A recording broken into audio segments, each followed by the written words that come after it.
Let's talk about the 7 warning signs that your kidneys are toxic. Now, I want to do a comprehensive video on the kidney, but in a very, very simple way without teaching you all the fluff and the extra things that you don't need to know. So we're just going to focus on the most important things you need to know to prevent a toxic kidney, as well as what to do if you have toxic kidneys.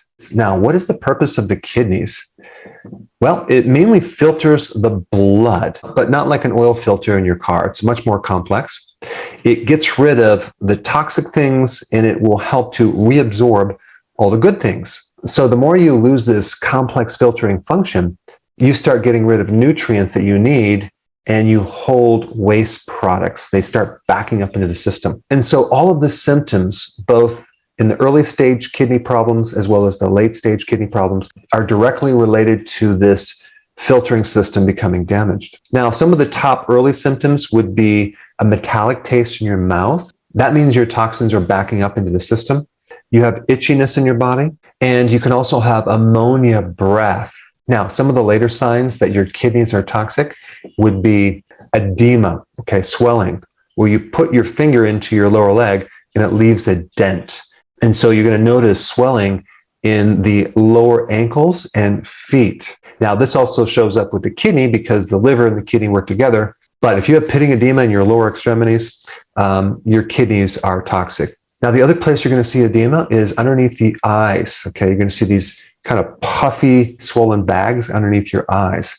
That is the kidneys backing up. Another symptom that you may get is called uremic frost. Now, what is uremic frost? Things are backing up in the system, especially uric acid, and it's backing up through the skin, usually on the scalp or the front part of your head. You'll see these little white specks like frost on your skin. That is urea backing up into the system because the body's not able to get rid of it, and it's coming through your skin. Another common sign would be high blood pressure, because think about it, if the filter is damaged, it's going to kind of inhibit blood flow through the kidney, and it's going to back up as a back pressure. And one of the problems with high blood pressure is that pressure itself will damage the kidneys.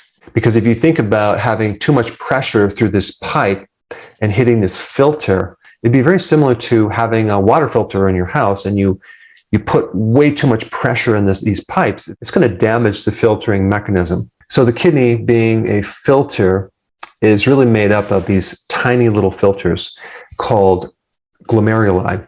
And each kidney has about 1 million of them, and they do the work of filtering and kind of recycling certain nutrients. So you're not wasting all the vitamins and minerals and amino acids. All right, another really common sign that your kidneys are toxic is that you are exhausted, You're tired. Now, the mechanism of what makes you tired is urea, which is kind of a waste product of protein.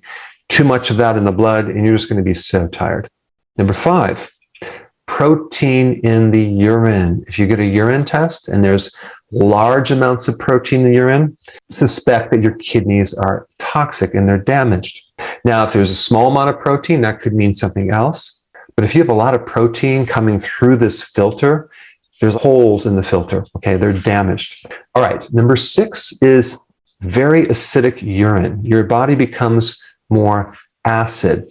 And this comes from an imbalance with ammonia, because ammonia is very, very alkaline. And so it's not able to buffer things that well. And so you have ammonia building up in certain places in the body and not in others, and it throws off your pH. Now, the other reason why you can become acidic is, especially if you're a diabetic, is that you're running out of insulin. So you have these uncontrolled blood sugars. And if you don't watch it, you can develop something called ketoacidosis. But I just want to mention that's completely different than nutritional ketosis, where you're changing your diet and you're getting into ketosis. Ketoacidosis occurs when you are a diabetic and you're not taking your medication and you're not regulating your blood sugars well. All right, number 7, low vitamin D. Now, if you watch some of my other videos on vitamin D, the kidney is very, very important. So is the liver. But the kidney helps in the first conversion from the inactive vitamin D to the active vitamin D. So without good kidney function, you're not going to be able to change vitamin D into its active form. And so you're going to have a vitamin D deficiency despite how much vitamin D you take, as well as a calcium deficiency. And that can lead to all sorts of other problems like calcification in your arteries, atherosclerosis, kidney stones, calcium building up in the arteries, calcium building up in your eyes, calcium building up in the nerves as neuritis, and the list goes on and on and on. Now, I want to actually shift gears to the main causes of kidney damage. Hands down, the number one cause is diabetes. Specifically, when you have high levels of glucose flowing through the body and through the kidney. Glucose to the kidney is like taking steel wool or sandpaper and just rubbing the inside of your kidney. It just destroys the kidney. The kidney is one of 4 main body tissues that gets destroyed with high glucose. The other tissues is the heart, like the blood vessels, then you have the nerves in the brain, and then the eyes. So diabetes just hammers the kidney and destroys the kidney. Now, I just want to bring up one little side note, which I'm going to do another video on. If you take a look at normal blood sugars, right? Normal blood sugar would be like 80 milligrams per deciliter.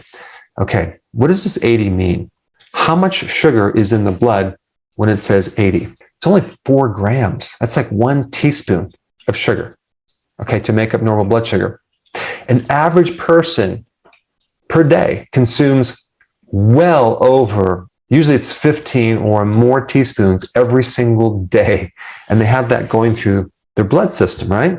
But a lot of times, well, initially, it doesn't show up in your blood test. It doesn't show up as abnormal blood sugar. And this is because your body works really hard at keeping sugar out of the blood. And it does that through a hormone called insulin. So it's constantly just taking the sugar out. And so it's trying to keep your arteries free of this excess sugar because of the damage it creates. But think about this. Where is all this sugar going? Your body is putting it in other places. And this is one of the signs of diabetes, is where you have sugar in the urine. And so the kidney filter has to work really hard at getting rid of excess sugar. And this excess sugar is like a blowtorch to your kidney. It creates oxidation and it creates a lot of damage. I'm just amazed that the body actually responds and survives as well as it does with the amount of sugar that an average person consumes. All right, so the primary cause of kidney problems is diabetes. And the second cause is high blood pressure, which a lot of times is caused by diabetes because glucose hardens the arteries, increasing the pressure because there's no elasticity. The other 2 really big causes of high blood pressure is low vitamin D, which could be caused by a kidney problem, and low potassium, which can then cause kidney damage.